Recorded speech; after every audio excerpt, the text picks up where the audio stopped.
Praise the Lord. परमेश्वर का धन्यवाद हो आज के दिन के लिए कि आज के दिन हम फिर से ये पेज पर शामिल हो सके। उसके लिए हम पिता परमेश्वर का लाखों कोटि कोटि धन्यवाद देते हैं और प्रार्थना करते हैं कि परमेश्वर ने जिस तरीके से हमें आज का दिन दिया है कि हम परमेश्वर की उपस्थिति में आ सके, ऐसे परमेश्वर हमें अनेक मौके दे कि हम परमेश्वर की सेवा में हमेशा हमेशा के लिए अपने आप को लवलीन रखने वाले हो सके। आइए हम प्रार्थना करें। प्रेज़ द लॉर्ड दीदी, praise the Lord Shabnam. Hallelujah hallelujah hallelujah hallelujah. धन्यवाद धन्यवाद धन्यवाद धन्यवाद धन्यवाद देते हैं पिता परमेश्वर। जीवन की तमाम आशीषों के लिए हम आपको धन्यवाद देते हैं पिता परमेश्वर कि आप ही के कारण आज हम ये समय को देख पा रहे हैं पिता। ऐसे अनेक पिता परमेश्वर प्रसंग होते हैं कि हम आपके संगति में आना तो चाहते हैं, परंतु पिता परमेश्वर दुनियादारी में अपने आप को इतना व्यस्त रखते हैं पिता कि हम आपके समीप नहीं आ सकते। और पिता परमेश्वर हम खुद होकर आपके समय को चुरा लेते हैं पिता परमेश्वर।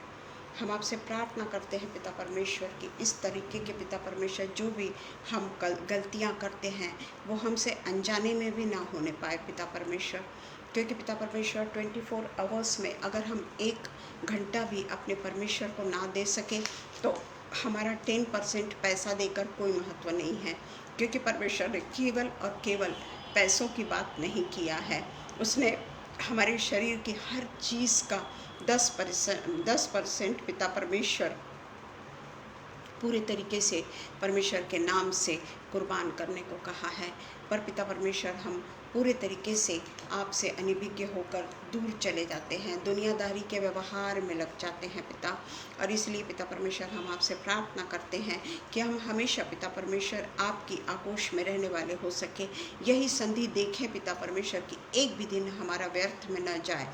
और पिता परमेश्वर हम सारा समय, क्योंकि पिता परमेश्वर आपके पास में आने से आनंद की भरपूरी है पिता, आपके पास में आने से शांति है पिता परमेश्वर, आपके पास में आने से पिता परमेश्वर रिहाई है, आपके पास आने से पिता परमेश्वर हम बेखौफ पिता परमेश्वर किसी से भी पिता परमेश्वर नहीं डरते।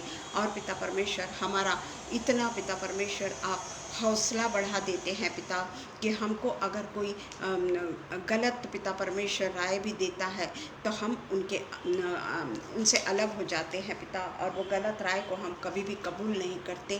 क्योंकि आपका प्यार हमारे साथ में है पिता परमेश्वर, आपके सानिध्य में हम रहते हैं पिता, आपके नज़दीकी में हम रहते हैं पिता। और इसलिए पिता परमेश्वर ये सामर्थ्य हमें, स्वर्गीय सामर्थ्य हमें प्राप्त होती है पिता। हम फिर से एक बार पिता परमेश्वर ये पेज के लिए बहुत बहुत बहुत बहुत धन्यवाद करते हैं कि आज के 4 तारीख को पिता परमेश्वर मैं पहली बार आगरा मसीह मंडली पेज में आई। और ज़्यादातर 4 साल में तो मैंने देखा है कि शायद हमेशा ही मैं 4 तारीख को आगरा मसीह मंडली के पेज पे ही आती हूँ। और परमेश्वर का ये बहुत बड़ी आशीर्वाद है कि हम पिता परमेश्वर 4 साल से एक साथ में ये पेज में जुड़े हुए हैं पिता। ये प्लेटफॉर्म पे पिता परमेश्वर हम आपके वचनों को शेयर करते हैं। और पिता परमेश्वर जहाँ से सीखा है पिता परमेश्वर आपके वचनों को किस तरीके से शेयर किया जाए, वही पिता परमेश्वर आज मुझे 4 साल कंप्लीट हुए हैं पिता। और आप हमेशा पिता परमेश्वर बुलाने वाले के साथ में और बोलने वाले के साथ में रहे, इसके लिए पिता परमेश्वर हम आपका तहे दिल से शुक्रिया अदा करते हैं पिता। हम पिता परमेश्वर शबनम के लिए और पिता परमेश्वर अनुपम भैया के लिए, वो दोनों बच्चों के लिए, इनके दोनों बच्चों के लिए हम बहुत बहुत बहुत धन्यवाद करते हैं पिता कि आपके आशीषों के कारण ही पिता परमेश्वर बेटी ने ग्रेजुएशन कंप्लीट किया है पिता परमेश्वर।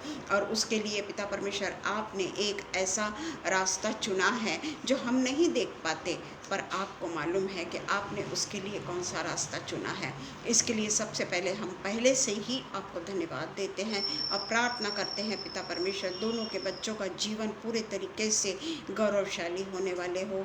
और पिता परमेश्वर क्योंकि ये आपसे डरते हैं, और इसलिए पिता परमेश्वर आपके डर में पूरे तरीके से ये लोग दुनिया को जीत सकते हैं पिता।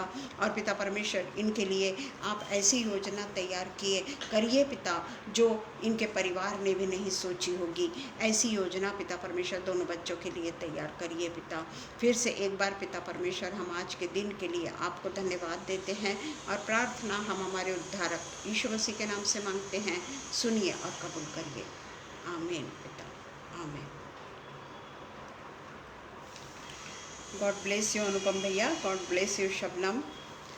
बहुत बहुत बहुत खुशी का मौका ही है ये कि जिसको कुछ भी नहीं आता था, जो जानती भी नहीं थी फेसबुक क्या होता है। Praise the Lord Rohini, praise the Lord दीदी।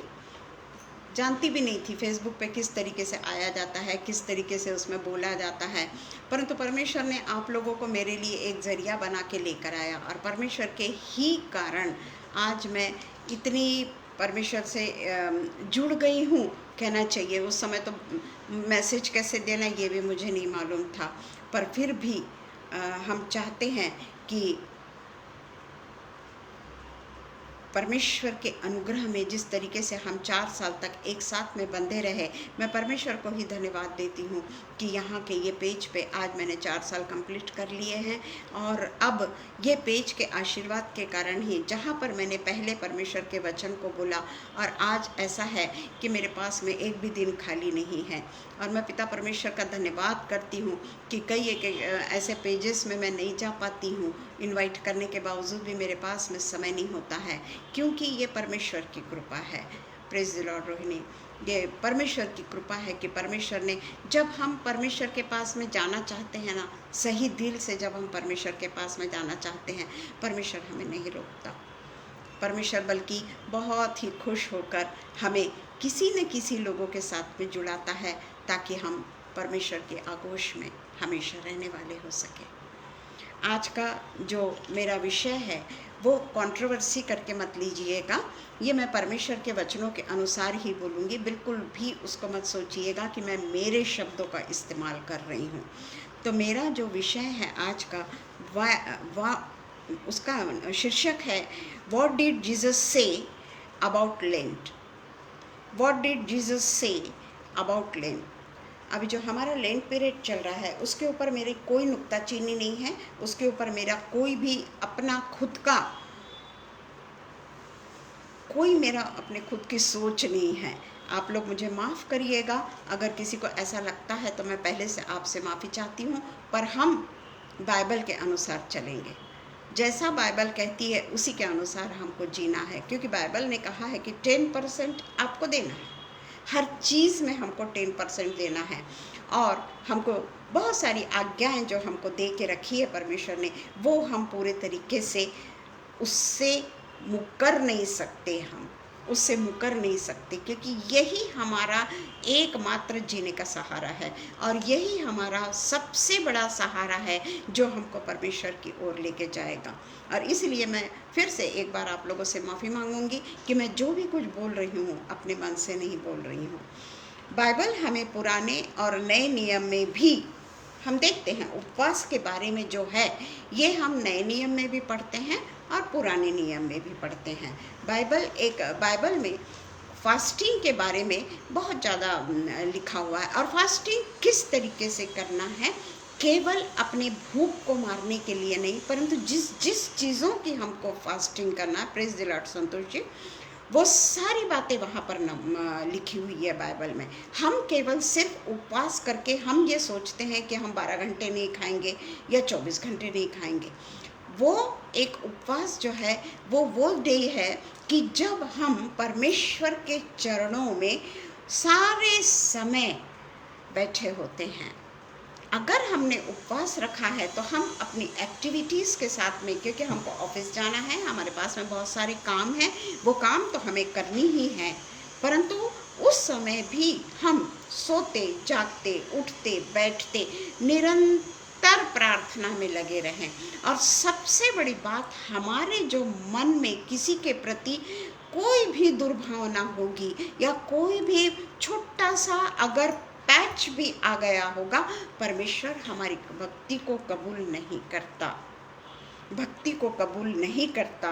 परंतु हम देखते हैं कि ये 40 दिन का जो पीरियड बताया गया है, 40 डेज का जो पीरियड बताया गया है, ये लेंट डेज के बारे में जो बताया गया, जो लोगों की मान्यता है, बाइबल की बात नहीं कर रही हूँ मैं, बतलाया गया है, मैं ये नहीं बोलूँगी, लोगों की जो मान्यता है। और ऐश वेडनेसडे यानी जो सिर पर राख डालना, ये वर्णित नहीं है।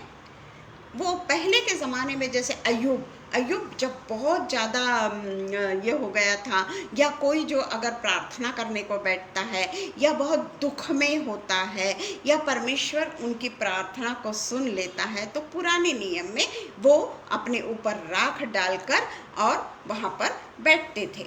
तो उसको आजकल ऐश वेडनेसडे के नाम से जाना जाता है। परंतु लेंट का बाइबल में कहीं पे भी वर्णन नहीं है। मैं फिर से आप लोगों को सॉरी बोलूँगी और मैं ये बतलाना चाहूँगी कि मेरे भी परमेश्वरीय ज्ञान में वृद्धि होने के लिए, मैं संसारिक ज्ञान की बात नहीं कर रही, परमेश्वरीय ज्ञान में वृद्धि होने के लिए प्लीज़ आप मुझे फ़ोन भी कर सकते हैं और बिल्कुल मुझे बताइए कि लेंट पीरियड का उल्लेख बाइबल में कहाँ पर है ना। तो उसके लिए आप लोग बिल्कुल भी मुझे गलत मत लीजिएगा। तो इसकी जो ये जो बाइबल में तो वर्णित नहीं है, पर इसकी शुरुआत चौथी शताब्दी ईस्वी में हुई थी। इसकी शुरुआत चौथी शताब्दी ईस्वी में हुई थी। और हम देखते हैं कि ये जो लेंट पीरियड है, ये ऐश वेडनेसडे बोलिए या लेंट पीरियड, राख का त्यौहार बोलिए, ये कैथलिक लोगों का वो है। कैथलिक लोग इन बातों को बहुत ज़्यादा मानते हैं, जबकि पवित्र शास्त्र में इसका कोई स्पष्ट प्रमाण हम नहीं पाते। कई विश्वासी इसे 40 दिन, जब यीशु मसीह के परीक्षा के पहले वो जंगल में रेगिस्तान में जब वो था, उस 40 दिन के साथ में इस लेंट डेज को जोड़ते हैं, इस लेंट डेज को जोड़ते हैं। पर वो 40 दिन का जो परमेश्वर को जंगल में जाकर, यीशु मसीह को जो जंगल में जाकर भूखा रहना पड़ा था, रेगिस्तान की जगह में वो पूरे तरीके से निर्जल रहा और एक भी दिन उसने खाना नहीं खाया। सवेरे खा लिया, शाम को उपवास किया, ऐसा नहीं था। या सवेरे खा लिया, कई चर्चेस में मैंने देखा है कि शाम को फिर वो अपने जन्मदिन मनाते हैं, शाम को फिर वो मस्त जो भी कुछ उनको देना है, खाना वाना सब चलता है। पर अगर हम उसको वो 40 दिन के साथ में जोड़ते हैं तो वो गलत है, क्योंकि वो यीशु मसीह के शुरुआत है उसकी, यानी उसका परमेश्वर के राज्य में। जिस पहले तो वो काम ही करते रहा, परंतु जब वो अपनी सेवा को चालू करता है, उसके पहले के वो 40 दिन है। तो हम देखते हैं कि यीशु को दिए गए उस प्रलोभनों से हम इसको जोड़ते हैं। वो 40 दिन एक ईस्टर के पहले की तैयारी के समय को दर्शाता है, बाइबल नहीं दर्शाता। हाँ, हम करते हैं वो ईस्टर के पहले के 40 दिन हम बहुत दुख का 40 दिन मनाते हैं। क्यों मनाते हैं आई डोंट नो, पर वो है लेंट पीरियड और उसको मानते हैं कुछ कैथलिक, कुछ प्रोटेस्टेंट और रूढ़िवादी परंपराओं के लोग उपवास के रूप में ये 40 दिन में एक निश्चित भोजन को या गतिविधियों को छोड़ते हैं। अब वो केवल 40 दिन के लिए छोड़ते हैं या पूरे समय के लिए छोड़ते हैं, दैट आई डोंट नो, वो मुझे नहीं मालूम। पर वो किसी वर्जित करते हैं उस चीज़ को, निश्चित किसी भोजन को बोलिए या किसी के जैसे गतिविधियां बोलिए, शराब पीता होगा, सिगरेट पीता होगा, जो भी कुछ होगा मुझे नहीं मालूम, परंतु वो उसके लिए वो वर्जित होता है only for 40 days, I don't know. तो इसके लिए हम इसमें कभी भी ये बातों पे नहीं जाएंगे, क्योंकि मैं ये जानती हूँ कि अगर हमको कुछ छोड़ना है जो परमेश्वर को भाता है, वो निश्चित रूप से भोजन नहीं भाता। तो अगर हमको छोड़ना है कुछ, तो ये है कि हम अपने गुनाहों को हमेशा के लिए छोड़ दे। ये रिपेंटेंस जो आप बता रही हैं दीदी, ये रिपेंटेंस सिर्फ 40 डेज का नहीं हो सकता, ये ओनली फॉर लिमिटेड पीरियड हम रिपेंट करें, नो, नहीं, ऐसा नहीं है। हमको तो सारे समय के लिए, जब तक हम जीवित हैं, हमको सब कुछ छोड़ना है। अगर हम गंदी चीज़ें जो हमारे शरीर में है, गुस्सा अगर हमारे शरीर में है, बैर भाव अगर हमारे शरीर में है, किसी के प्रति कपट अगर हमारे शरीर में है, किसी के प्रति कहना चाहिए कि बदला लेने की भावना अगर हमारे जीवन में है, हम तो लेन डेज में भी करते हैं ये काम, तो वो सीन नहीं है क्या? वो तो सीन है। तो हम ये नहीं कह सकते कि it's a repentance for our satisfaction to forgive our sins. यहाँ हमारा सेटिस्फैक्शन कहीं नहीं आता। ये तो हम परमेश्वर के नाम से 40 डेज का काम कर रहे हैं। ये खैर जाने दीजिए, जो अपना अपना वो है वो। पर लेन डेज के बारे में बाइबल के कई अनिवार्य उपहास या आहार संबंधी नियम में कोई आदेश परमेश्वर ने नहीं दिया है। ये पूरी तरह से चर्च या मानव निर्मित परंपरा है। किसी स्पेसिफिक चर्च की या मानव निर्मित परंपरा में आता है ये।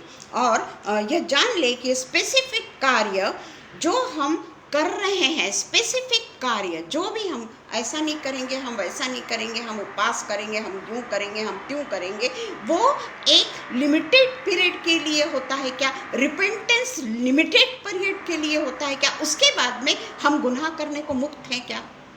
हम पाप करने के लिए मुक्त हैं क्या? सिर्फ 40 दिन ही हमको नहीं करना है। फिर हम में और उन लोगों में क्या अंतर है?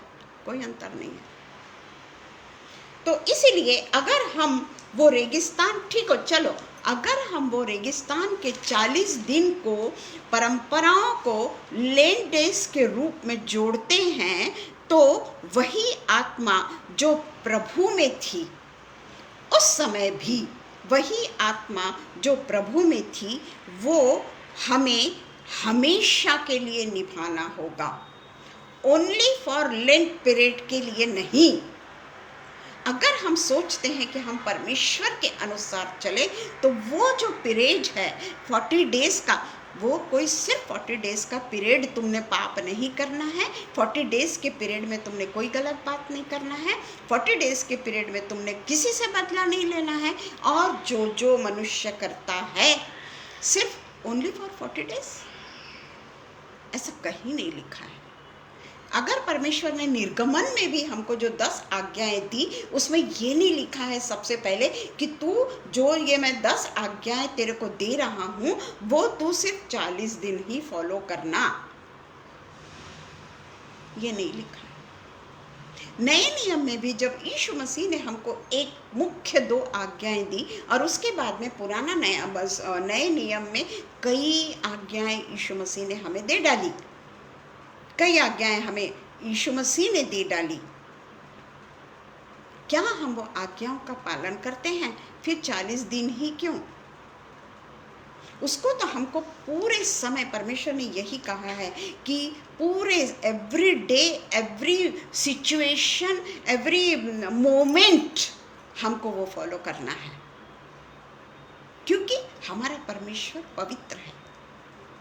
राइट, हमारा परमेश्वर पवित्र है। अच्छा, अगर हम 40 डेज के लिए करते हैं, तो क्या हम ये जानते हैं कि परमेश्वर ने उसके बारे में 40 डेज के बारे में, जो भी 40 डेज के बाद में जो परमेश्वर की परीक्षा हुई, आफ्टर 40 डेज आत्मा के द्वारा, उसके पिता के द्वारा वो परीक्षाएं हुई। शैतान खुद नहीं गया उसकी परीक्षा करने, उसको आत्मा ने बोला, और तब वो शैतान उसकी परीक्षा लेता है। अब हम देखेंगे कि अगर हम कहते हैं कि लेंट डेज को अगर हमने उसके साथ जोड़ा है, जो परमेश्वर यीशु मसीह का जब बपतिस्मा हुआ, उसके बाद में वो जंगल में 40 दिन के लिए ले जाया गया, उसकी घनी परीक्षा हुई, और वो परीक्षा में सफल हुआ। प्रियो, अगर हम 40 डेज का भी उदाहरण लेना, तो वो परीक्षा में वो सफल हुआ। हम जो लेंट डेज मनाते हैं, क्या हम सफलता पाते हैं? हमारी शारीरिक क्रियाओं को क्या हम मार सकते हैं? तो इसके बाद में देखिएगा जंगल में उसकी परीक्षा, ये हम देखेंगे मत्ती 4, उसका हम पढ़ते हैं। तब आत्मा, याद रखिएगा, तब होली स्पिरिट यीशु को जंगल में ले गया ताकि इब्लिस से उसकी परीक्षा हो। किससे? ताकि इब्लिस से यीशु मसीह की परीक्षा हो। इजाजत है आत्मा की। वह 40 दिन और 40 रात सिर्फ एक उसने लंच या एक ब्रेकफास्ट या एक डिनर स्किप नहीं किया। वो नहीं स्किप किया उसने। इसमें लिखा है कि 40 दिन और 40 रात रेगिस्तान में यीशु मसीह निराहार रहा। पानी तक नहीं, और वो भी रेगिस्तान में। हम तो एसी में पड़े रहते हैं। हम अगर चर्च में भी जाते हैं तो हमको तो ठंडा लगता है ना। वहाँ पे अगर समझो एसी नहीं है तो कूलर लगे हुए होते हैं, फ़ैन लगा होता, क्योंकि हमारे यहाँ तो शुरू हो गया है ना, गर्मी शुरू हो गई है। तो इसलिए हम ये देखते हैं कि किस तरीके से 40 दिन और 40 रात वो निराहार रहा, तब उसे भूख लगी। 40 दिन हो चुके हैं, तब उसे भूख लगी। अब हम तीसरा वचन पढ़ेंगे। तब परखने वाले ने, शैतान ने पास आकर उससे कहा कि यदि तू परमेश्वर का पुत्र है तो कह दे कि ये पत्थर रोटियां बन जाए। सबसे पहले अगर आघात किया गया तो यीशु मसीह को भूख लगी। प्रेज़ द लॉर्ड डेविड जी। यीशु मसीह को भूख लगी, ये पहले लिखा हुआ है। और तब इब्लिस उसके पास में जाता है और कहता है कि यदि तू परमेश्वर का पुत्र है तो कह दे कि ये पत्थर रोटियां बन जाए। बराबर उसने उसकी जो कमजोरी थी उस पर आघात किया, कमजोरी पे आघात किया कि वो जानता था कि यीशु मसीह बहुत भूखा है। 40 दिन से वो भूखा है, 40 रात से वो 40 दिन 40 रात से वो निराहार है। तब लिखा है, यीशु ने उत्तर दिया कि मनुष्य केवल रोटी ही से नहीं परंतु हरेक वचन से जो परमेश्वर के मुख से निकलता है जीवित रहेगा। और इसलिए जो लेन डेज मनाते हैं उनका 40 डेज वो लोग चर्च में जाते हैं नाइट को, और 40 डेज उनकी प्रार्थना होती है। कितने समय के लिए होती है ये मैं नहीं बताऊंगी, और उसके बाद वो कितना समय व्यतीत करते हैं ये भी मैं नहीं बताऊंगी, ये सब जानते हैं। तो उसके बाद में हम देखते हैं कि मनुष्य केवल रोटी ही से नहीं बल्कि हरेक वचन जो परमेश्वर के मुख से निकलता है जीवित रहेगा। उसमें हम देखेंगे व्यवस्था विवरण 8:3। उसने पुराने नियम का ही उदाहरण लिया यीशु मसीह ने। व्यवस्था विवरण का 8:3। उसने तुझको नम्र बनाया और भूखा भी होने नहीं दिया। फिर वह मन्ना जिसे ना तू और तेरे पुरखे ही जानते थे वही तुझको खिलाया, इसलिए कि वह तुझको सिखाए कि, आगे सुनिए, मनुष्य केवल रोटी ही से नहीं जीवित रहता परंतु जो जो वचन यहोवा के मुख से निकलते हैं उन्हीं से वह जीवित रहेगा। और उसने यही वचन कोट किया,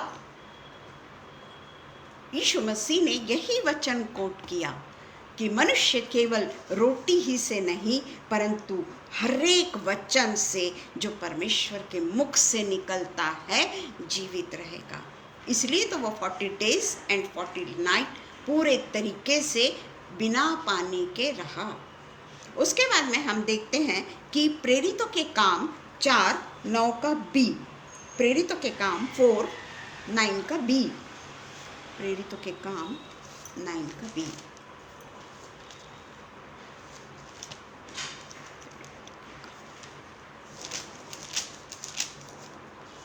नाइन का बी, प्रेरितों के काम 4 मैंने लगाई नहीं है ना, सॉरी, हाँ, 4:9 का बी।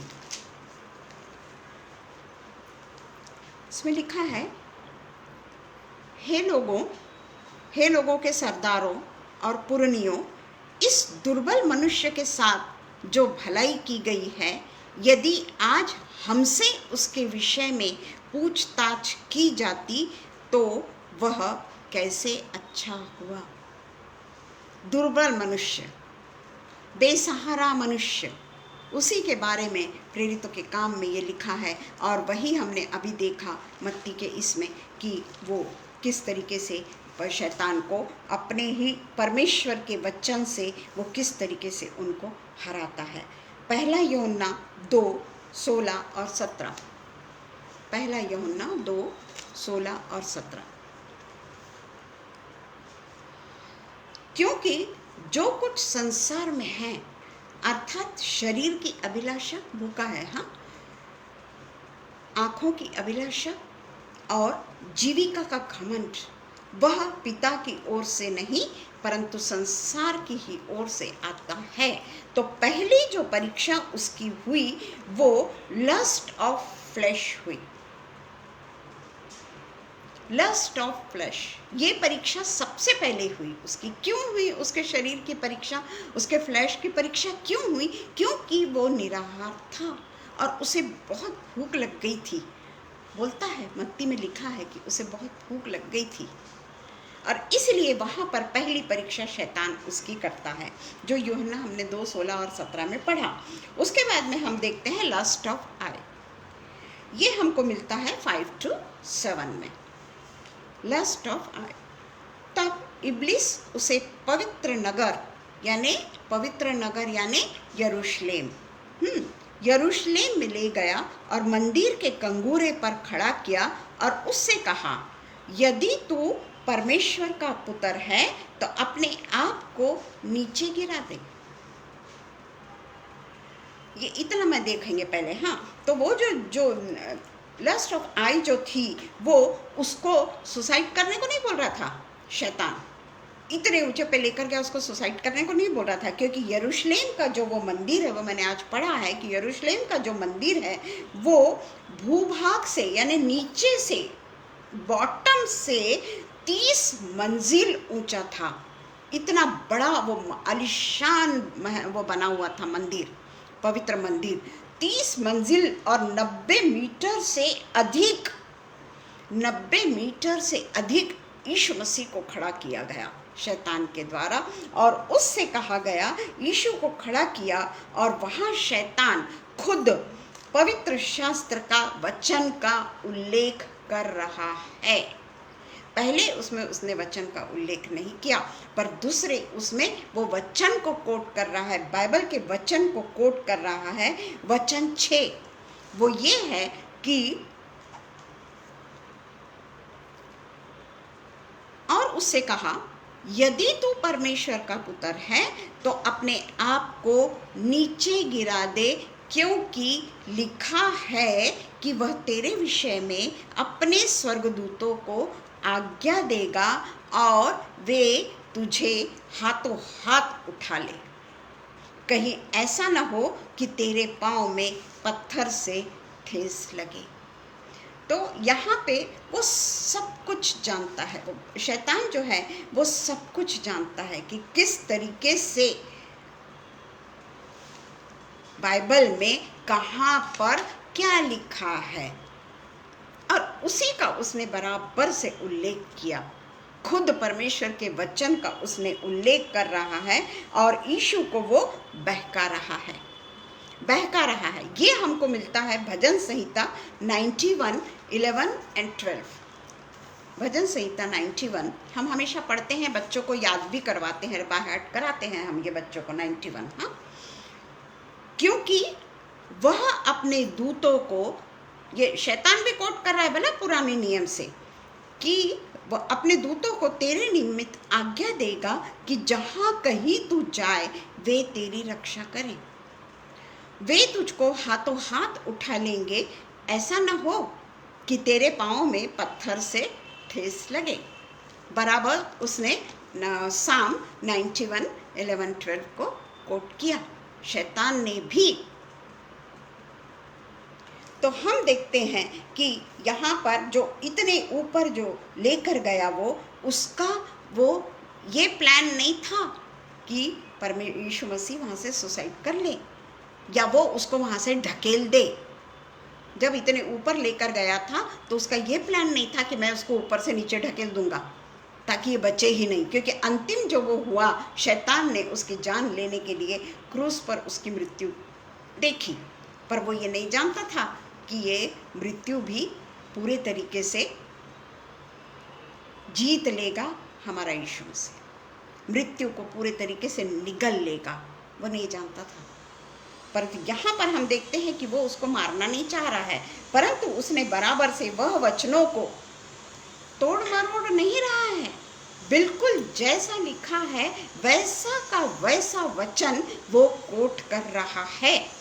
कहीं पे भी उसने तोड़ मरोड़ नहीं की, परंतु उसका वचन का वो दुरुपयोग कर रहा है। शैतान परमेश्वर के वचन का दुरुपयोग कर रहा है, तोड़ मरोड़ नहीं रहा। हम जैसे अपने फायदे के लिए कई बार वचन में कुछ न कुछ लगा देते हैं कि भाई हम तो मनुष्य हैं ना, हम क्या करें, कहीं ना कहीं तो हम गिरेंगे ना। ये भी मनुष्य बन के ही आया था यीशु मसीह। तो इस तरीके से हम देखते हैं, बल्कि उसका दुरुपयोग कर रहा था, परंतु यीशु मसीह जानता था कि वह शैतान के प्रलोभनों को अस्वीकार करके व्यवस्था विवरण का एक और अंश का पद वो उपयोग में लाएगा कि reject the temptation of the devil, reject the temptation of the devil.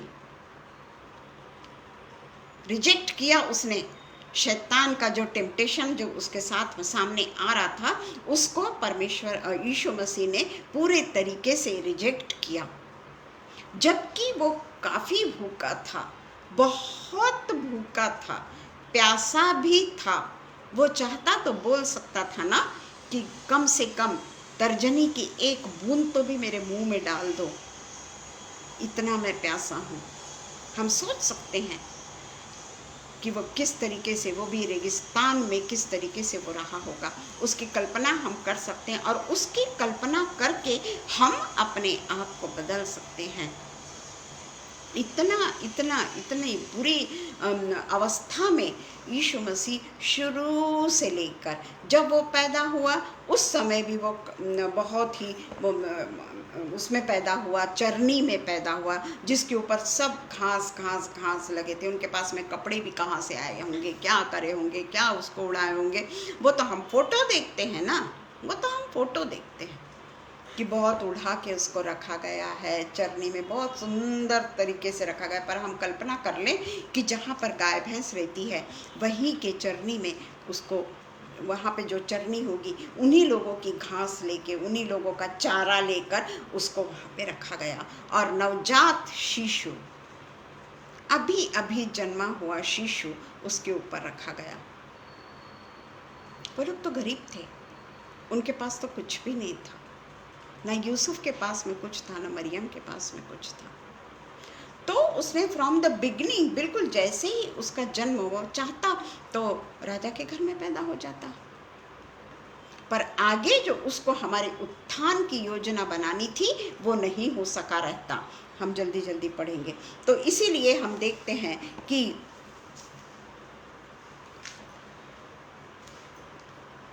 अब हम देखेंगे वचन, ये हो गया, हमने देख लिया जो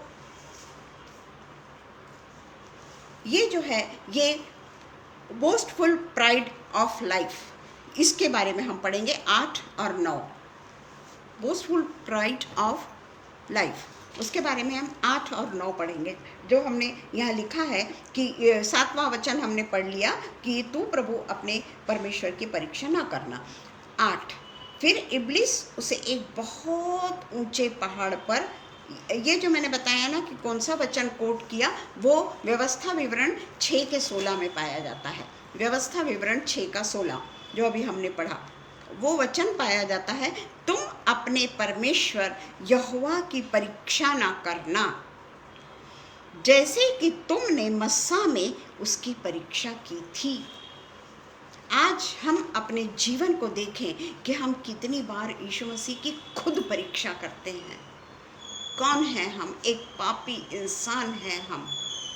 कुछ न कुछ पाप तो हम में है, और उसके पाप होने के बावजूद भी हम यीशु मसीह को परीक्षा में डालते हैं। कि रोज़ मैं प्रार्थना करती हूँ ना पिता, मैं तेरे वचन को रोज़ बोलती हूँ, 1 घंटा मैं बर्बाद कर देती हूँ पूरा, और उसके तैयारी के लिए मुझको कितना कितना कठिन समय अपना व्यतीत करना पड़ता है।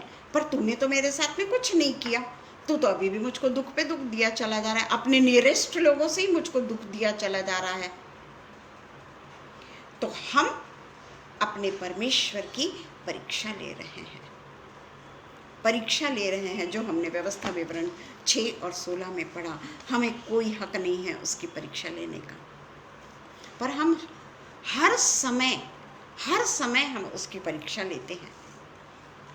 आप देखिएगा अपने इस पे, जब हम एक दिन तो भी खुद को निहारने की कोशिश करें कि हम क्या कर रहे हैं, हम कैसे परमेश्वर की परीक्षा ले रहे हैं। कम से कम एक दिन तो भी हम देखें। हम परमेश्वर की 24 आवर्स में मेरे ख्याल से 365 से भी ज़्यादा परीक्षा ले लेते हैं, हमको नहीं समझ में आता। Praise the Lord Gangaram ji. अब हम देखेंगे 8 और 9वां वचन। फिर इब्लिस उसे एक बहुत ऊंचे पहाड़ पर लेकर गया और सारे जगत और राज्य और उसका वैभव दिखाकर उससे कहा, यदि तू गिरकर मुझे प्रणाम करे। अब वो शैतान अपने इसमें आ गया है। अब उसको लगा कि ये तो कहीं नहीं फंस रहा, कहीं नहीं फंस रहा है ये। तो उसके सेल्फ, उसका जो वो है, उसके ऊपर उसने आघात किया। और हम देखते हैं कि जो लिखा गया है कि तू झुककर भी नहीं, तू गिरकर मुझे प्रणाम करे तो मैं ये सब कुछ तुझे दे दूंगा। इसके लिए हम पढ़ेंगे 1 यूहन्ना 1 जॉन 15 to 17। तुम ना तो संसार से और संसार में की वस्तुओं से प्रेम रखो जो हम हर पल रखते हैं हम। यदि कोई संसार से प्रेम रखता है तो उसमें पिता का प्रेम नहीं है। अगर मुझे किसी से नफरत है, अगर मैं किसी को सोचती हूँ कि इसका बुरा हो जाए, या अगर मैं बुरा हो जाए ना भी सोचूं मैं, परंतु अगर कोई मेरे को कुछ थोड़ा सा भी बोल दे, मैं सारा समय व्यतीत रहती हूँ कि इसका बदला मैं कैसे लूँ। इसने तो 4 लोगों के सामने मेरा अपमान कर दिया, 4 लोगों के सामने इसने मुझे बोल दिया, मैं इसका बदला कैसे लूँ। अभी पिछले समय जब मैं नैनीताल के पेज पे बोल रही थी, वर्ड ऑफ गॉड के पेज पे मैं बोल रही थी, वहाँ कुछ असामाजिक लोग घुस गए। अब उन्होंने एडमिन से रिक्वेस्ट की होगी, एडमिन ने रिक्वेस्ट दे दी, और वो लोग पूरे तरीके से मुझ पे हावी हो गए। मैं पूरा तो नहीं बताऊंगी, पर वो पूरे तरीके से मुझ पे हावी हो गए। और वो दिन को मैं परमेश्वर के लिए योग्य बलिदान समझती हूँ कि इतने साल बाद, 4 साल बाद, मैं हमेशा प्रेयर करती थी कि परमेश्वर, मैं तो एक आलीशान घर में बैठती हूँ, एक अच्छे उस पे बैठती, मैं बोलती भी थी कि अच्छी कुर्सी पे बैठती हूँ, सब कुछ है मेरे पास में, वैभव चारों बाजू में वैभव दिख रहा है मेरे को, पर कोई भी मेरे पर अभी भी ऐसा समय नहीं आया कि मैं परीक्षा में पढ़ूँ। और उस समय मैं क्या करूँगी, आई डोंट नो। पर मैं हमेशा परमेश्वर से कहती थी कि परमेश्वर, मुझे परख कर तो देख, मैं भी तो समझूं कि मैं कहाँ हूँ। और उस समय उन्होंने बहुत ही अपशब्द का प्रयोग किया, बहुत ही नीचे स्तर पे जाकर उन्होंने कहा। और उसके बाद में भी मैं ध्यान नहीं दे रही थी और यीशु मसीह का ही नाम लिए चली जा रही थी, जानबूझ के यीशु मसीह का नाम लिए चली जा रही थी, जानबूझ के पवित्र आत्मा का नाम लिए चली। आखिर में वो चिढ़ गए और मुझसे कहने लगे कि क्या यीशु यीशु यीशु लगा के रखा है, और पूरी लिस्ट दे डाली इसकी जय बोल, उसकी जय बोल, उसकी जय बोल। और जो मैंने तैयार नहीं किया था वो वचन परमेश्वर ने मेरे मुंह में डाला। और तब मैंने उन लोगों को गोलियत के बारे में बताया कि किस तरीके से जो दाऊद राजा है उसने, जबकि वो पहले इतिहास के 16वां जो वो है उसी समय उसका राज्याभिषेक हो जाता है, परंतु 17वें वचन में वो अपने भाइयों को जब मालूम है सबको, तो वो उस समय वो वहाँ पर जाता है और गोलियत के सामने जाकर खड़ा हो जाता है। हमने देखा है, सब कुछ मालूम है सबको। तो सेकंड इसमें है शायद वो, तो उसमें हमने उसको मैंने उस दिन वही उसको दोहराया। पता नहीं कैसे वो परमेश्वर ने मुझे वो वचन दिया कि दाऊद के बारे में मैंने वो वचन ये किया कि छोटा सा दाऊद किस तरीके से पूरे तन मन और धन से यहोवा पर विश्वास रखता है और कहता है कि तू मेरा कुछ नहीं बिगाड़ सकता, क्योंकि जीवित यहोवा मेरे साथ में है। और वो किस तरीके से वो जो पत्थर रूपी वचन जो रहता है, चिकना पत्थर रूपी वचन जो लेता है, वो ये मैंने बताया, डिटेल में बताया उन लोगों को। चिकना पत्थर रूपी वचन लेता है और एक ही पत्थर में गोलियत को उसका काम तमाम कर देता है, जबकि वो इतना सा और वो इतना ऊंचा, पर वो वचन था। और उसके बाद में मैंने उनको पौलुस के बारे में, यानी बोलती चली गई मैं पौलुस के बारे में कि पौलुस ने किस तरीके से किया है। जिसने वो वचन सुना है उनको मैंने जानबूझ के भेजा था कि परमेश्वर के लोगों के साथ में क्या होता है। अनुपम भैया के साथ में मैंने कई बार देखा था कि अनुपम भैया को लोग गाली देते हैं। अनुपम भैया को जब वो सड़क पे बोलते हैं तो लोग उनको बोलते हैं, कितना बोलते, अनुपम भैया चुपचाप रहते हैं और वो अपना कंटिन्यू करते हैं वचन। ये बात मैंने बहुत बार बोली हूँ और वो मौका मुझ पे आया, पर वो आखिरी इतने देर तक उन लोगों ने मुझको हतोत्साहित किया, हालांकि मैं हुई नहीं। परमेश्वर का वचन जो ढाल बनकर मेरे सामने खड़ा था, और आखिर में मैंने उनसे यही कह दिया कि आप लोग ज़्यादा से ज़्यादा हमारा क्या बिगाड़ सकते हो? आप हमारी मौत ही कर, आप हमारी जान ही ले लोगे ना। मैं तैयार हूँ, मैं पूरी तरीके से तैयार हूँ। और उसके बाद में एडमिन ने पूरे तरीके से उनको ब्लॉक किया। अब वो एक दो व्यक्ति नहीं थे, पूरा ग्रुप का ग्रुप आया हुआ था। तो इसलिए मैं यहाँ पे ये बताने का उद्देश्य मेरा ये है कि तुम ना तो संसार से और ना संसार में की वस्तुओं से प्रेम रखो।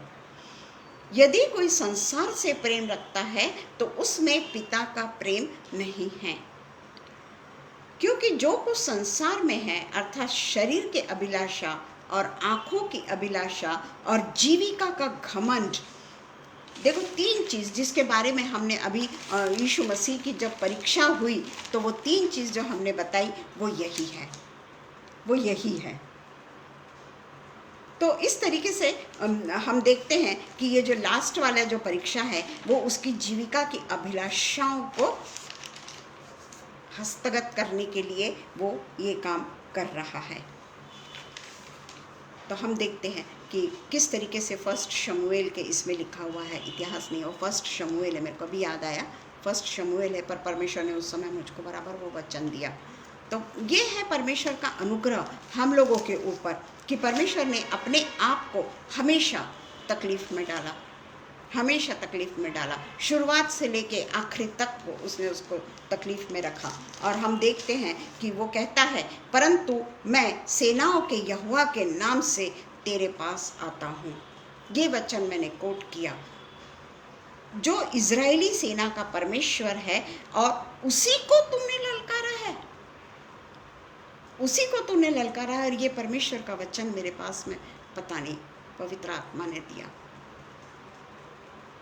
उसी को तूने ललकारा है। आज के दिन यहोवा तुझको मेरे हाथ में कर देगा और मैं तुझको मारूंगा और तेरा सिर धड़ से अलग कर दूंगा। और उसने किया, गोलियत का सिर धड़ से अलग किया और गोलियत पीछे ना गिरते हुए उसके पांव पे गिरा। उसी तरीके से पौलुस का भी, जो वो तीसरे स्वर्ग में भी जाकर आया, लिखा है, शुरुआत तो वहीं से है उसकी। परंतु उसमें जरा भी घमंड नहीं था, जरा भी उसने ये नहीं किया, और वो पूरे तरीके से उसका कुछ शरीर में तो पीड़ा नहीं थी, कुछ आत्मिक पीड़ा हो गई या तो वो कहता है 3 बार सिर्फ वो प्रार्थना करता है। हम तो जीवन भर प्रार्थना करते रहते हैं और फिर परमेश्वर को दोष भी देते रहते हैं कि हम इतना प्रार्थना करें फिर भी ये तकलीफ मुझसे नहीं सहन होती अब, और तू ये तकलीफ से मुझे निजात भी नहीं देता। मेरे भी अभी ऐसा होता है, मेरे को भी कुछ तकलीफ है जो हमेशा के लिए मेरे साथ में लगी हुई है। नियर अबाउट 22 ईयर्स से मैं उसका ट्रीटमेंट कर रही हूँ, पर वो ठीक नहीं होता है। परंतु परमेश्वर मेरे साथ रहता है और कभी मेरे चेहरे पे शिकन नहीं आने। थोड़ी देर के लिए तो होता है, जब तकलीफ़ होती है तो बहुत तकलीफ़ होती है, पर कुछ ही देर में लोग बोलते हैं कि कौन बोलेगा कि तुमको इतनी तकलीफ़ थी। ये मेरा अनुग्रह नहीं है या मेरा सामर्थ नहीं है या कोई डॉक्टर का पराक्रम नहीं है, कोई डॉक्टर ने मुझको ठीक कर दिया, ऐसा नहीं है। वो परमेश्वरीय सामर्थ होती है। परमेश्वरीय हमको एक परमेश्वर अपने भक्तों को पूरे तरीके से अपने पंखों के तले रखता है और हमको वो उकाब की नहीं उड़ाता है। फिर से समझ में नहीं आता किसी को कि मैं इतनी बीमार थी।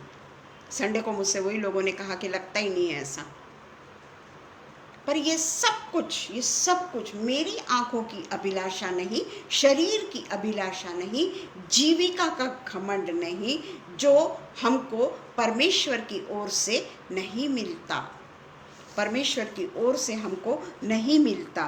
तो ये प्रलोभन जो आखिरी वाला प्रलोभन है, इसीलिए मैंने ये पढ़ा कि शैतान जो है वो सारा वैभव हमको नहीं दे सकता।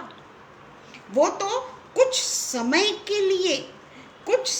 के लिए उसको सारा पृथ्वी का अधिकार दिया गया है, क्योंकि उसने जो जितने भी प्रलोभन दिया वो संसार के दिया। भला कोई भी उसमें स्वर्गीय प्रलोभन नहीं है।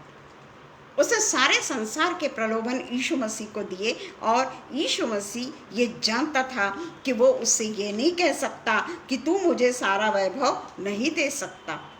ये वो नहीं कह सकता था यीशु मसीह, क्योंकि संसार का जो रूलर है कौन है? शैतान है। कुछ समय के लिए जो हमको मिलता है यूहन्ना 14:30 शायद, हाँ, यूहन्ना 14:30। हाँ, मैं अब तुम्हारे साथ और बहुत बातें ना करूँगा, क्योंकि इस संसार का सरदार आता है, मुझ पर उसका कोई अधिकार नहीं। ये यीशु मसीह जानते थे कि वो संसार का सरदार है। बल्कि जॉन 12:31 में भी ये कहता है, जॉन 12:31 में भी यही कहता है कि अब इस संसार का न्याय होता है, अब इस संसार का सरदार निकाल दिया जाएगा। फॉर टाइम बीइंग उसको दिया गया है।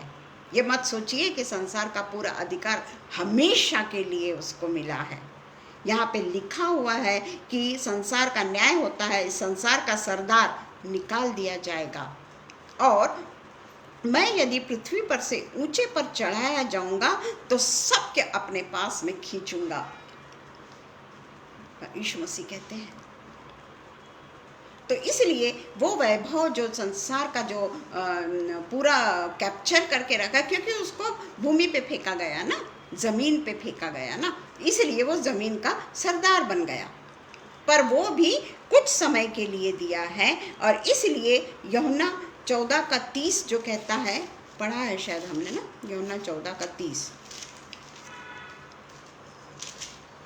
हाँ ये पढ़ लिया हमने। और 16:11 यूहन्ना में ही काफ़ी लिखा हुआ है इसके बारे में। 16:11 में भी वचन कहता है कि न्याय के विषय में इसलिए कि संसार का सरदार दोषी ठहराया गया है। न्याय होगा, उस समय संसार का सरदार दोषी ठहराया जाएगा। मुझे तुमसे और भी बहुत सी बातें कहनी है, परंतु अभी तुम उन्हें सहन नहीं कर सकते। ये सब कुछ परमेश्वर के वचन हैं। तो हम क्यों उससे डरें? हम क्यों दुख मनाएं? कोई दुख मनाने का दिन नहीं है वो तो गुड फ्राइडे है। यीशु मसीह कोई 3 दिन कब्र में थोड़ी रहे, सड़ते थोड़ी रहे वो। क्यों हम दुख मनाएं जबकि वो गुड फ्राइडे कहा गया? प्रेज द लॉर्ड शबनम ने कोट किया है। तो हम देखते हैं कि ये पूरा हमने पढ़ा कि वो संसार का जो सरदार है वो टाइम बीइंग है, कुछ समय के लिए है, उससे डरने की ज़रूरत नहीं। बल्कि हम जहाँ जाने वाले हैं वो चिरस्थायी घर है हमारा। हमारा शरीर जो आज डेरे के रूप में है, आज है कल ढह जाएगा, परंतु जहाँ हम जाएंगे वो हमारा चिरस्थायी घर है और उसकी हमको फिक्र करनी है। उसके लिए हमको सब कुछ करना है। लोगों को बताने के लिए या लोगों के कोई जो मनुष्य ने बनाई हुई विधि है उसको फॉलो करने की ज़रूरत नहीं है हमको। हमारे लिए हर दिन खुशी का दिन है, हर दिन खुशी का दिन है, क्योंकि हमारा जो यीशु मसीह है वो आया और यहाँ आकर दुख भोगा, बहुत दुख भोगा, परंतु उसने लोगों के लिए कितने काम किए। पूरा बाइबल भरा पड़ा है कि यीशु मसीह ने क्या नहीं किया। और उसके जाने के बाद में भी उसको सताने वाले पौलुस को उसने चुन लिया, उसने याकूब को यूहन्ना को चुन लिया और प्रकाशित वाक्य लिखवा लिया। तो वो परमेश्वर कभी मर सकता है कि हम उसके लिए दुख मनाएं? हम उसके लिए सवेरे दुख मनाए, शाम को अच्छा भोजन खाए, क्योंकि हम जानते हैं ना शाम को हमारे लिए तो मस्त मस्त चीज़ें रखी, हम जैसा चाहे शाम के लिए बना के रख सकते हैं। मटन खा लेते हैं, सब कुछ खा लेते हैं। कई लोग ये चीज़ों को वर्जित करते हैं। वही मैंने कहा ना कि कुछ समय के लिए कोई भोजन को या किसी चीज़ को लोग वर्जित करते हैं, पर वो सिर्फ 40 दिन के लिए। मेरे ख्याल से 41 डेज में टूट पड़ते होंगे, शायद बहुत महंगा मिलता होगा उस समय सब चीज़ें। तो ये जो है यीशु मसीह जो है, उन्होंने शैतान को, अभी देखिए आखिरी जो वचन हम देखते हैं, ये हमने सब पढ़ लिया। इसके बाद में हम मत्ती का आखिरी जो परमेश्वर को जिस तरीके से वो फुसलाता है, शैतान जो उसको फुसलाता है, वो आखिरी का जो वो चिढ़ के बोलता है कि यदि तू गिरकर मुझको प्रणाम करे तो यह सब कुछ मैं तुझे दे दूंगा, संसार की सारी चीज़ें मैं तुझे दे दूंगा। तब अब यहाँ पर यीशु मसीह ने अपने आदेश का, अपने अधिकार का प्रयोग किया। अभी तक तो वो कोट करते रहे बाइबल के वचन, अभी तक तो वो शैतान को ये करते रहे कि तू मेरा कुछ नहीं बिगाड़ सकता, पर यहाँ पर अब यीशु मसीह अपने अधिकार का उपयोग कर रहे हैं और उससे कहते हैं, तब यीशु ने उससे कहा, हे शैतान दूर हो जा। लास्ट में तू प्रभु अपने परमेश्वर को प्रणाम कर, क्योंकि लिखा है तू प्रभु अपने परमेश्वर को प्रणाम कर और केवल उसी की उपासना कर, केवल और केवल उसी की उपासना कर। सॉरी, हाँ,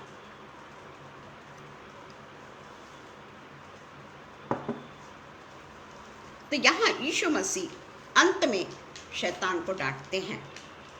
अभी तक तो शैतान ही उनको ये करते चला जा रहा है, तू ऐसा कर, तू ऐसा कर, तू ऐसा कर।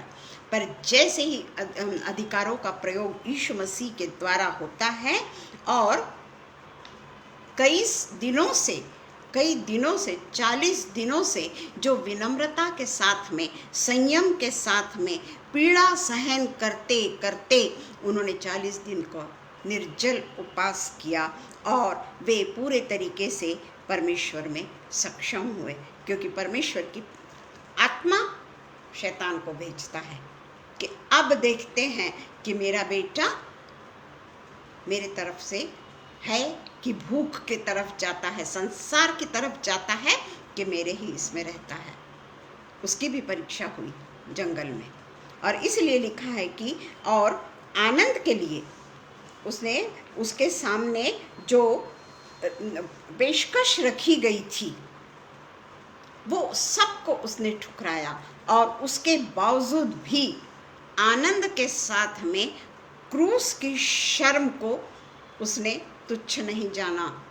क्रूस की शर्म को उसने तुच्छ नहीं जाना। क्रूस की मृत्यु एक शर्मनाक मृत्यु थी। दर्दनाक तो थी ही थी, पर शर्मनाक भी मृत्यु थी। और इसलिए उसने उसकी मृत्यु को ये नहीं किया, क्योंकि शैतान जानता था कि यीशु मसीह परमेश्वर का पुत्र है, और यीशु जानता था कि मनुष्यों के पापों को अपने ऊपर उसे लेना होगा और अपराधी के रूप में मरना होगा, और इसलिए उसने क्रूस की मृत्यु को भी तुच्छ नहीं जाना। चुपचाप मेमना बलि का बकरा बनकर वो क्रूस पर कुर्बान हुआ। लोगों ने समझा अब सब कुछ खत्म हो चुका है, और उसके बाद में 40वें दिन उसका सबको देखते हुए स्वर्गारोहण हुआ, और वो परमेश्वर के साथ में जाकर सिंहासन पर विराजमान हो गया। तो हम देखते हैं कि इब्रानियों 12 का 2 आखिरी वचन हम पढ़ेंगे। इब्रानियों 12 का 2। और विश्वास के कर्ता और सिद्ध करने वाले यीशु की ओर ताकते रहें। यह आखिरी वचन है मेरा, कि विश्वास के कर्ता और सिद्ध करने वाले यीशु की ओर ताकते रहे, जिसने उस आनंद के लिए जो उसके आगे धरा था, लज्जा की कुछ चिंता न करके क्रूस का दुख सहा और परमेश्वर के सिंहासन की दाहिनी ओर जा बैठा। और हमको भी अधिकार दिया है कि हम भी परमेश्वर के साथ में स्वर्गीय राज्य में जाएंगे। बड़े बड़ी मैंशन होंगे जहाँ वो उसने हमारे लिए घर बनाया है। वहाँ हम परमेश्वर के साथ में सदा सदा के लिए वास करेंगे। वहाँ परमेश्वर बोलेगा लेंटेज यहाँ नहीं है। मेरे बाइबल में भी नहीं था और यहाँ पे भी नहीं है। तो इसीलिए हम जो भी कुछ कार्य करते हैं ना, हम मसीही कोई हम हिंदू नहीं हैं कि हम दूसरे कल्चर को सिर्फ देखना और उसको फॉलो करना। उनकी आंखें अंधी हो जाती हैं। हम कई बार कृष्ण के लिए सुनते हैं, हम कई बार राम के लिए सुनते हैं कि राम ने अपनी मिसेस को छोड़ दिया किसी के बहकावे में आकर, एक धोबी के बहकावे में आ। मुझे पूरा मालूम है, ऐसा नहीं कि मैंने उसकी स्टडी नहीं करी, मुझे उसकी भी स्टडी है। मैंने वो लोग उनके इसकी भी मैंने स्टडी की है। तो इसलिए जो हमारा पिता परमेश्वर, जो हमारा यीशु मसीह है ना, वो केवल एकमात्र हमसे यही चाहता है कि जो परमेश्वर को पसंद है वो काम हम करेंगे। कि उपवास के लिए भी जो नियम बनाए गए हैं कि तू एक कोठरी में जा और बंद कमरे में जाकर परमेश्वर के साथ में नतमस्तक हो, लीन होकर प्रार्थना कर और पूरे तरीके से एक मग्न होकर परमेश्वर के साथ में अपने आप को समर्पित करना है हमको। तो ये मैं कई दिनों से सोच रही थी, पर मैं सोचती हूँ कि किसी को आघात न हो, परंतु परमेश्वर ने ये नहीं देखा, यीशु मसीह ने ये नहीं देखा कि किसी को अगर तकलीफ हो रही है या, पर वो स्पष्ट रूप से बोलता चला गया। और हम तो सिर्फ बाइबल के अनुसार ही बोले, कहीं पे भी अपने मन से मैंने नहीं बोली। फिर भी मैं आप लोगों से फिर एक बार रिक्वेस्ट कर रही हूँ कि अगर इसका कहीं पे अगर उल्लेख मिले लेंडेस का कि इस तरीके से करना है, इतने दिन उपवास करना है, इतने दिन नहीं करना है, यूँ, तो मुझे ज़रूर बताइए। हो सकता है बाइबल में कई बार हम भूल जाते हैं ना, जैसे इतिहास में बोल रही थी, पर एक्चुअली वो शमूएल में है ना, पर उस समय परमेश्वर ने बराबर हमको ये बात बताया। तो परमेश्वर अपने वचनों का उपयोग सही समय पे, सही ढंग से, सही व्यक्ति के लिए करता है। आइए हम प्रार्थना करें। धन्यवाद हो पिता, धन्यवाद धन्यवाद धन्यवाद धन्यवाद धन्यवाद करते हैं पिता परमेश्वर। हम पिता परमेश्वर आपके वचनों के लिए पिता परमेश्वर शतशः आभारी हैं। पिता परमेश्वर के वचन के द्वारा जब हम पिता परमेश्वर सीखते हैं तो एक हम सही दिशा को प्राप्त करते हैं पिता।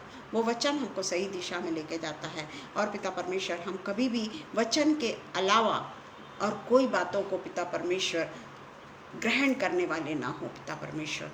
क्योंकि पिता परमेश्वर जिंदा परमेश्वर ने वो वचन को लिखा है, क्योंकि परमेश्वर का वचन है, वो किसी व्यक्ति का वचन नहीं है पिता। यहाँ पर एक एक काना मात्रा भी महत्व रखती है पिता परमेश्वर, और इसलिए पिता परमेश्वर हमें वो उस लायक बना कि जो समर्पण आपको पसंद है वो समर्पण हम आपको करने वाले हो सके, जो बातें आपको पसंद है वो बातें हम आपके लिए करने वाले हो सके, अपने समय का पिता परमेश्वर दसवांश हम अपने आपको देने वाले हो सके पिता परमेश्वर।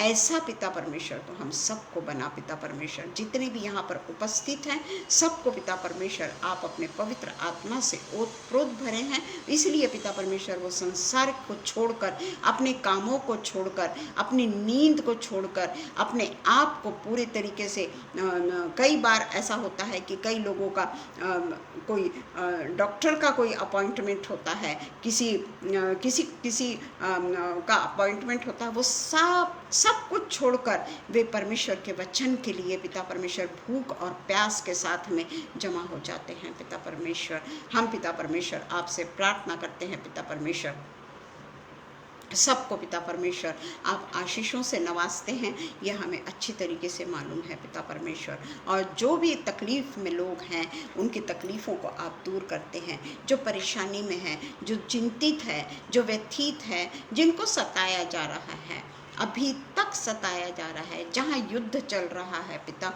उन सब को पिता परमेश्वर हम आपके आगोश में रखते हैं। और जहाँ युद्ध के कारण अनजान लोग मारे जा रहे हैं, निष्पाप लोग मारे जा रहे हैं, छोटे छोटे बच्चे माता पिता से अलग होते चले जा रहे हैं, पिता अलग हो रहा है, माता अलग हो रही, बड़े पिता परमेश्वर कठिनाई से लोग गुजर रहे हैं पिता परमेश्वर, हम आपसे प्रार्थना करते हैं कि पिता परमेश्वर ये दुनिया में शांति दे, ऐसी शांति दे पिता परमेश्वर जो समझ से परे हो, हर किसी की आंखों को खोल दे। कोई सिर्फ अपने आप को बहुत शक्तिशाली बताने के लिए, अपने आप को दुनिया को डराने के लिए पिता परमेश्वर ऐसी ऐसी चीज़ों का प्रयोग हो रहा है पिता परमेश्वर, जो न्यूक्लियर वॉर की ओर लेके जा रहा है पिता। हम पिता परमेश्वर पूरी तरीके से सतर्क रहें, हम पूरी तरीके से परमेश्वर की ओर निहारते रहें, और परमेश्वर का वचन जो आज तक हमारे साथ में है वो पिता परमेश्वर उसके लिए हमारा भाग्य है पिता परमेश्वर।